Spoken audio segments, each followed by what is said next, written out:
안녕하십니까. 6월 9일 화요일 오전 11시를 넘기는 순간입니다. 윤미향 씨 국회의원직을 취득했지요. 윤미향 의원을 둘러싼 논란이 계속되고 있습니다.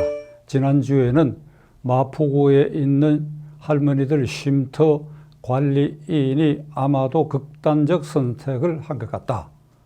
그는 검찰 수사의 대상이 아니었는데도 그 쉼터가 압수수색 당한 것이 정신적 고통을 줘서 극단적 선택을 한 것이 아니냐라고 하는 것이 윤미향 의원의 항변이기도 합니다. 그를 둘러싸고 검찰의 수사가 계속되는 동안에는 아마도 이런 논란이 끊이지 않으리라고 생각합니다. 문재인 대통령은 어제 수보회의에서 윤미향 사태에 대해서 처음으로 말문을 열었습니다. 30년의 위안부 피해 할머니들에 관련된 운동은 역사적 사실로서 절대로 폄훼되어서는 안 된다.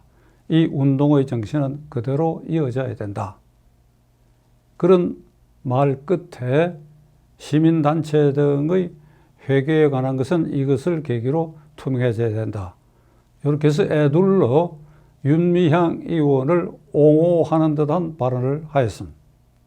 문재인 대통령은 취임 초에 이른바 김학의 사건, 장자연 사건, 이재수 사령관의 기무사 민간 사찰 사건, 그리고 몇 개 더 지적을 하면서 검찰의 엄정 수사를 매겼습니다. 이건 국민의 관심이 지대한 것으로서 비록 공소시효가 지났다 하더라도 진상을 밝혀라. 저는 대통령이 그 말을 할 때에 놀란 것이 그도 변호사 출신인데 공소시효가 지났다 하더라도 김학의, 장자연 공소시효한 것이죠. 아주 엄정 수사를 해라. 엄정 수사 과정에서 어떤 일이 벌어졌느냐.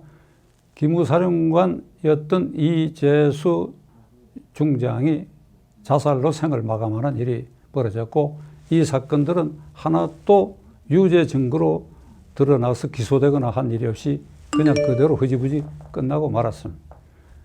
윤미향 씨를 둘러싸고 불거진 정의련의 사기 횡령 배임죄 등은 국민의 분노를 사고 있기 때문에 문 대통령이 과거 취임 초에 엄정 수사를 매겼던 그 수사 대상과 비교해 볼 때 이것은 더 무거운 수사 대상이 되는데 대통령은 이 말에 대해서 한 말도 하지 않았습니다.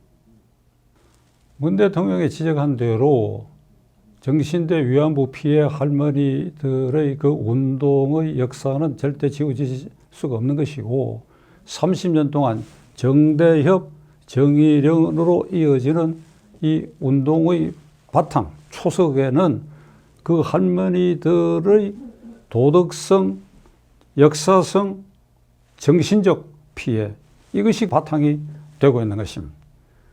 따라서 윤미향 씨가 비례대표 후보로 추천되게 된 것은 할머니들을 바탕으로 한 30년간의 이 운동 과정에서 혁혁한 공로자다라는 이유로 추천이 되었습니다.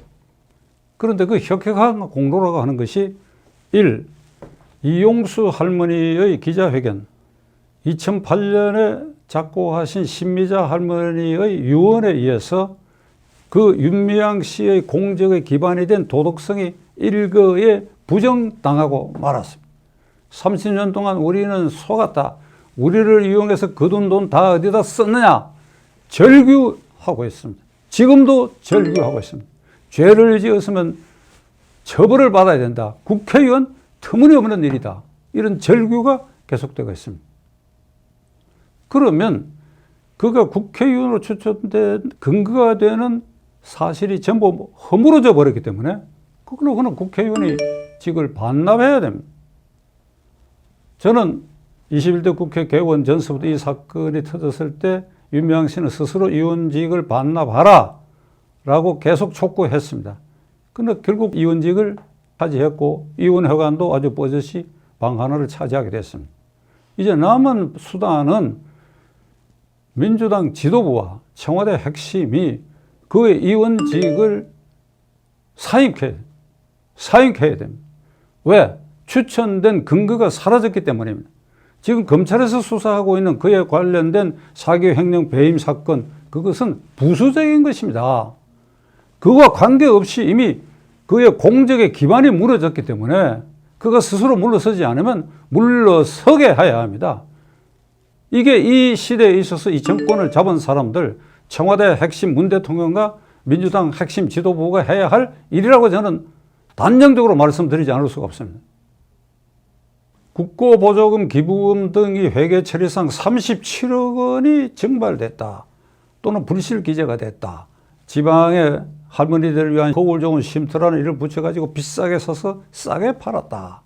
윤미향이라는 사람 개인 구자로 모금을 한 게 10여 차례가 넘는다. 이런 의혹들은 철저히 수사해서 혐의가 있으면 엄중한 처벌을 해야 하는 건 당연한 일이지만은 그가 국회의원 되는 것과 이 사건하고는 별개라고 하는 것을 거듭 제가 말씀드리려고 합니다. 정리해서 말씀드리겠습니다.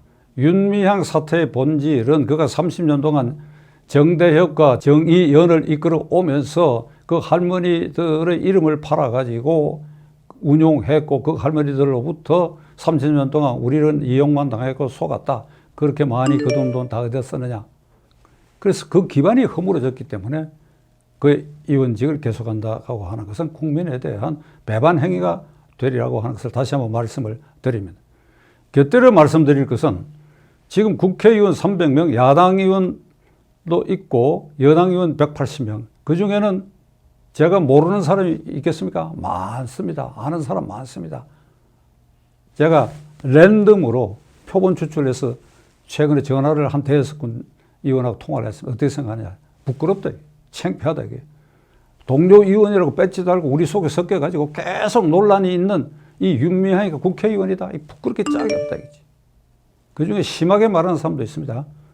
똥덩어리라고까지 말하는 분도 있었어요. 이걸 문재인 대통령과 이해찬 대표 등 정권 핵심부가 국회의원들의 심정도 이해하십니까? 미래통합당 야당 의원들은 물론 말할 필요가 없습니다. 어떻게 그런 사람하고 같이 국회의원, 뭐 상임위원회에서 같이 하고 무슨 토론을 하고 표결을 하고 얼굴을 맞대고 부끄럽다. 징그럽다. 문재인 대통령 청와대 핵심부가 민주당 핵심 실세들은 윤미향 사태가 가져올 계속되는 후유증에 대해서 국회의원들이 모멸감을 느끼고 있고 국민도 계속 분노하고 있다는 사실을 명심하시기 바랍니다.